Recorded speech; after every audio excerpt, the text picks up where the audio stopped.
নির্লজ্জ বেহায়া যদি কোনো লোক থাকে সেটা হলো এই কাফি ভাই। এইরকম দামরা একটা সাল, বিয়ের যোগ্য একটা সাল, বিয়ের বয়স পার হয়ে যেতেছে, এখনও সে হাফ প্যান্ট পরে ঘুরতেছে, ওই বিভিন্ন জায়গায় ঘুরবা যাইতেছে আর হাফ প্যান্ট পরে মানে বিশাল একটা ভাব দেখাইতেছে, নীল কালারের হাফ প্যান্ট।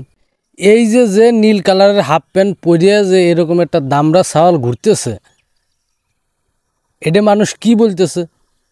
এটা তো নিষেধ, এই হাফ প্যান্ট পরা তো নিষেধ। এনে কাফি বাইরে দেহে একটা বিষয় আমার মনে পড়ছে, ওই মাঝে মাঝে দেখা যায় যে ফেসবুকে ট্রল করে এইসব বিষয় নিয়ে, যে গ্রামের চাচাতো ভাই যখন শহরে আসে, ঠিক আছে, তেন এই কাফি বাইর তো সেরকম একটা অবস্থা হয়েছে যে একেবারে গ্রামের পোলাপান কোনোদিন মনে করেন যে এইসব পরে নাই, এই জন্যই এখন একটু টাকা পয়সা হইছে, এখন সে হাফ প্যান্ট পরে ঘুরতেছে, বিষয়টা এরকম হয়ে দাঁড়াইছে।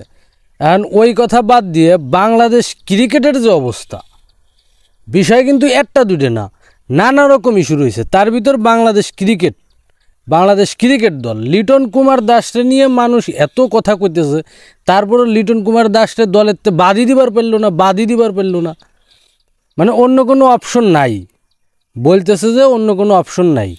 অন্য কোনো অপশন না থাক, কিন্তু লিটন কুমার দাস যা খেলতেছে তার সাথে তার যে পজিশন, ওই পজিশনে যোগ্য না, তারে আইনে অন্ততপক্ষে খেলায় দেখা হোক যে সে আসলে পারে কিনা।